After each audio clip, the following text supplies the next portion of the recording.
So I have something really fun that I discovered a few days ago. There is a channel called Michigan Gardener that I watched a few of their videos, but I must not have watched them to the end because it turns out that they have a website where they offer garden seeds. And before you turn off in your brain and say, oh, another garden seed company, just hear me out. I went and made an order on their website yesterday. And I have to say that I was thoroughly charmed.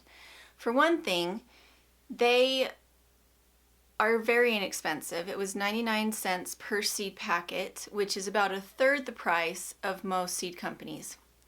Secondly, they don't have a catalog. They just operate online, and they use seeds that they themselves use. Their channel is all about gardening, and not in like a fancy professional camera crew, groomed gardens that you had 15 people helping put together. They're gardening in their own homes. In their own home. They're setting up seed starting trays in a back room with a light. They are showing the size of their vegetables after they've grown them. So you're getting the start to finish view of things on their channel. They're a very young couple. I don't think they're even as old as I am. But they're very thorough about what they're talking about in their videos, and they stick exclusively to gardening. So they don't have the wide range that I do. They really dig deep and stick to the gardening. And the third reason, I really loved their approach to garden seeds was they kept it simple. They don't have 47 varieties of tomatoes. They don't have 479 types of zucchini. And the reason that kind of sings to my heart is that I have gone to catalogs before and come out with a $200 seed order and then remembered that I only have 4 people in my family. And yes, you do need seeds for your storage, especially if you're a prepper, you want seeds for your storage. However, if you want to save your seeds, if you want to be planting heirloom open pollinated seeds, you cannot grow more than one variety of that particular type of vegetable in your garden because they'll cross-pollinate. And so what they had done is they picked their favorite, the real workhorses. Most people would recognize the names of these varieties, and they're selling those. And so as much as I love the Baker's Creek, and as much as I love the Territorial Seeds, and as much as I love the Horizon Herbs, I felt like I could go onto their site and I could make my seed order, and it was going to cost me $20 for the year, and that included shipping.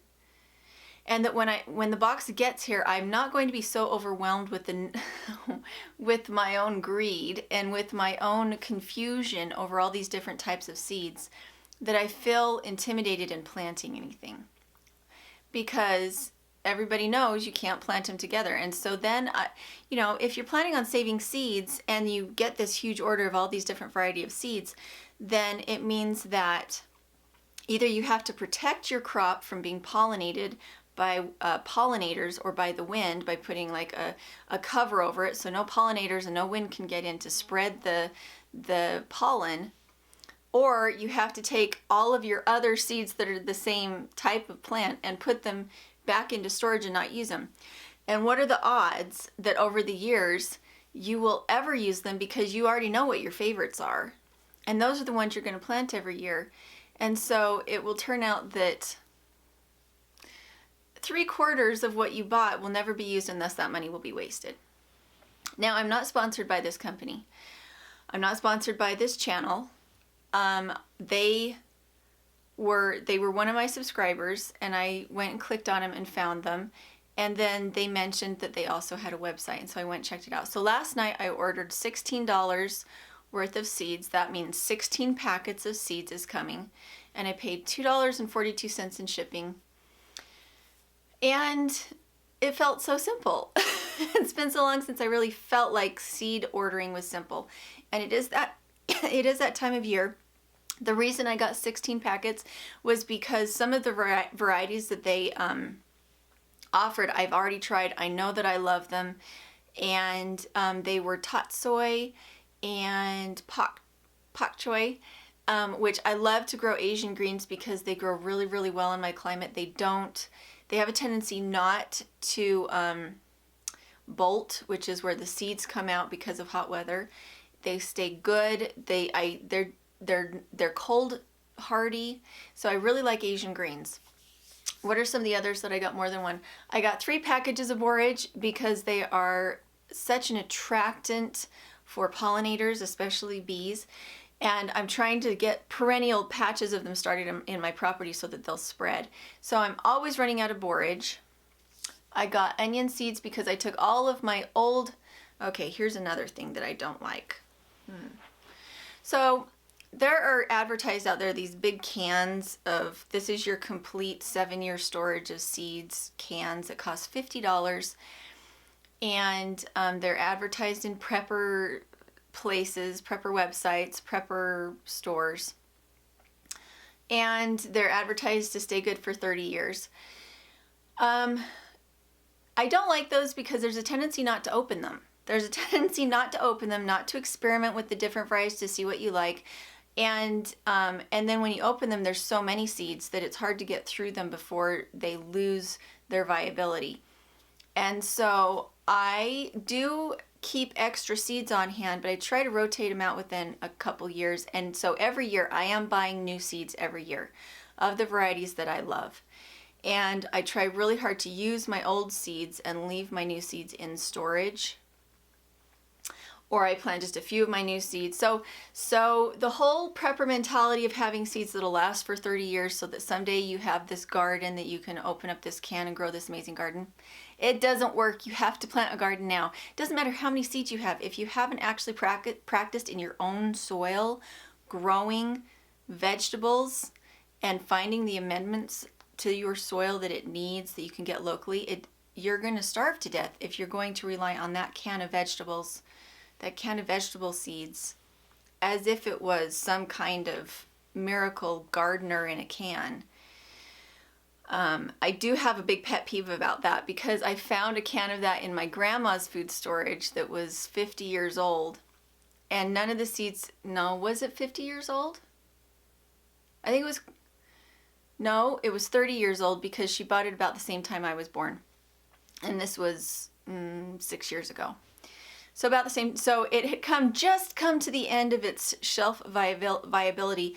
None of the seeds sprouted. I did test it just to see it had not been opened. And so my grandma had been gardening for many, many years using other seeds. And she'd kept this in her food storage. And I think that's a lot of faith to be putting in a commercial company that you never open the product to see if it was actually viable. So if you do want one of those cans, this is what I would do. I would buy one can, I would open it, and then I would plant those seeds along with my normal gardening seeds that I got from a reputable catalog or from a reputable seed store. I would plant them the first year and see how they do. And if they did fantastically, I would buy another can and put it in my food storage. And then after 5 years, I would buy a new can and put it in my seed storage, open up the one that you had in food storage for 5 years and plant with those. And that way, if the seeds start to degrade, you will know at what point they have started to degrade. And you will know if the seed quality of that particular company is degrading. You would know and be able to see the trend over the years. And that way you could be prepped. About these other seed companies that are super cheap, that are like 99 cents per packet, are like the Burpees. And just so you guys know, when these seed catalogs start to come in from Burpees and these other super cheap sites, just know it's all Burpees. They're all connected. They all come from the same mailing address and they all come from the same source. They are not independent companies. I have to start this one over. Okay, so I'm going to talk about this in another video.